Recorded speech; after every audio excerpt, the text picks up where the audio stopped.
Mengapa kantor Polsek Baik, Muara tanggal Batang 20 Gadis Desember, hari dibakar Sabtu massa? yang lalu, heboh di media. Baik media resmi, media daring, maupun media sosial. Kantor polisi sektor Muara Batang Gadis, atau biasa disingkat dengan MBG. Bukan MBG adalah makan bergizi gratis, tetapi Kecamatan Muara Batang Gadis, Kabupaten Mandailing Natal, Provinsi Sumatera Utara, habis dibakar oleh warga karena kekecewaan mereka. Seorang yang diduga bandar narkoba dilepaskan dalam tanda petik. Apakah betul terduga bandar narkoba di Mandailing Natal itu dilepaskan oleh oknum polisi atau memang terlepas? Ini perlu kita cermati bersama. Mari kita simak. Yang pertama, ibu mana, emak-emak mana yang rela kalau suaminya itu ketagihan sabu-sabu atau narkoba? Ibu mana atau orang tua mana yang rela kalau anak-anaknya ketagihan narkoba atau sabu-sabu? Dan ini mereka sudah amati bukan hanya sehari dua hari, bukan hanya seminggu dua minggu, sebulan dua bulan. Mereka sudah mencium aroma bahwa ada oknum yang memang menjadi pengedar atau bandar narkoba di daerah mereka, sehingga apapun hilang. Tabung gas hilang, karet hilang, kelapa hilang, apa saja yang bisa dijadikan duit itu hilang. Karena apa? Gara-gara semua sudah ketagihan pompa atau mengisap sabu-sabu. Siapa yang membawa sabu-sabu ke kampung mereka? Konon Desa Tabuyung dulunya adalah desa terpencil di Kabupaten Tapanuli Selatan. Bahkan di Kabupaten Mandailing Natal pun setelah pemekaran, Tabuyung termasuk kecamatan baru yang merupakan ibu kota dari Kecamatan Muara Batang Gadis. Desa yang mohon maaf masih sangat jauh dari ibu kota Kabupaten Panjabungan, tetapi narkoba sudah marak di sana. Sebenarnya Pak Kapolres Mandailing Natal, Pak Kapolda Sumatera Utara, bukan hanya di Tabuyung yang marak narkoba ini. Di konten saya juga sebelumnya sudah pernah saya sampaikan bahwa narkoba di Kabupaten Mandailing Natal sudah merebak di mana-mana. 2 kilometer dari ibu kota Kecamatan Panjabungan, nama desanya Desa Salambue.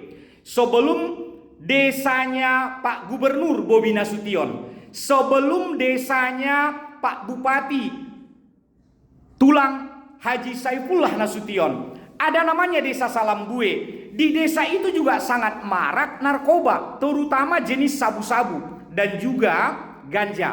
Itu sangat marak.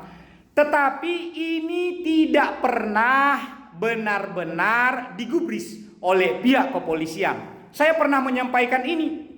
Konon katanya pihak kepolisian mau menangkap kalau ada dulu kira-kira duitnya.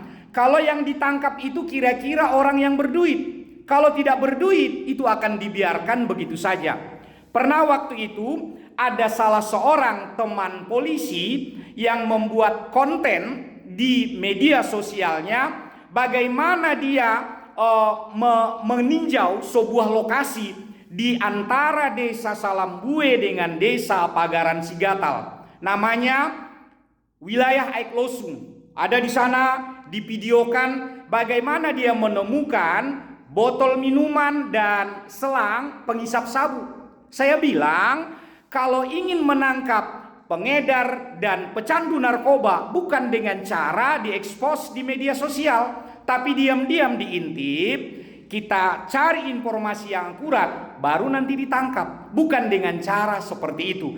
Jadi bukan hanya di Tabuyung atau di Muara Batang Gadis yang marak narkoba. Semua di wilayah Mandailing Natal itu sudah banyak narkoba. apalagi di kota Panyabungan, itu bukan hal yang aneh. Jadi kami laporkan ini ke Pak Kapolda.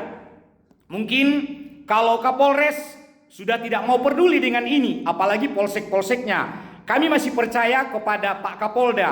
Kalau Pak Kapolri mungkin terlalu luas kalau ke beliau. Lagi pulau beliau kan tidak akan lama lagi akan diganti. Jadi kami serahkan ini pada Pak Wisnu. Mudah-mudahan ada atensi dari Pak Kapolda agar peredaran narkoba di Mandailing Natal ini menjadi perhatian khusus. Kemudian apa yang dilakukan oleh emak-emak, the power of emak-emak di desa Tabuyung atau di Kecamatan Muara Batang Gadis itu adalah akumulasi dari kemarahan mereka selama ini. Karena narkoba beredar bebas di wilayah mereka nun jauh di sana.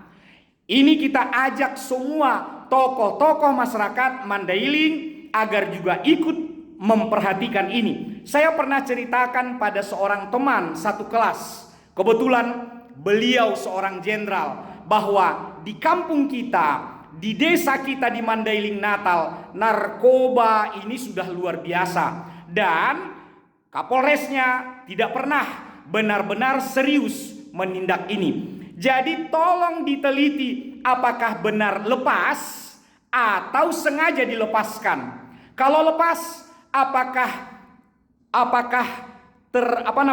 buronannya itu memang dalam posisi diborgol? Ataukah dia tidak diborgol? Apakah dia dalam sel atau lepas begitu saja?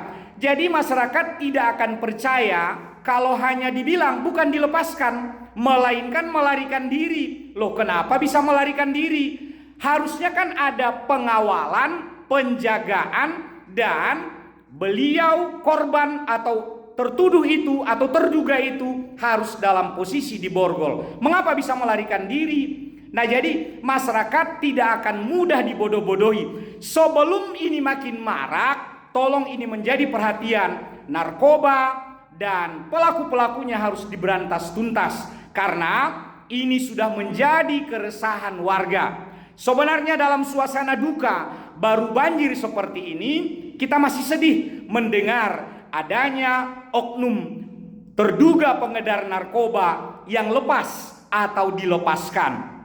Harusnya pihak kepolisian atau yang berhak untuk meneliti atau memeriksa ini apakah benar terlepas atau dilepaskan. Ini harapan kami. Mari kita kawal terus, jangan sampai nanti malah masyarakat yang disalahkan gara-gara tak mampu menahan luapan emosi. Kita kawal terus seperti apa, jangan nanti berbalik poin malah warga yang dihukum, sementara terduga pengedar narkobanya bebas berkeliaran di mana-mana karena sudah 86 atau apapun itu namanya. Ini harus kita jaga bersama. Jangan biarkan Mandailing Natal ternoda oleh narkoba. Jangan biarkan generasi muda Mandailing Natal dikotori oleh neraka yang membahayakan itu. Salam, semangat selalu, kompak selalu. Mari kita berantas bersama-sama narkoba mulai dari wilayah kita. Salam sehat selalu.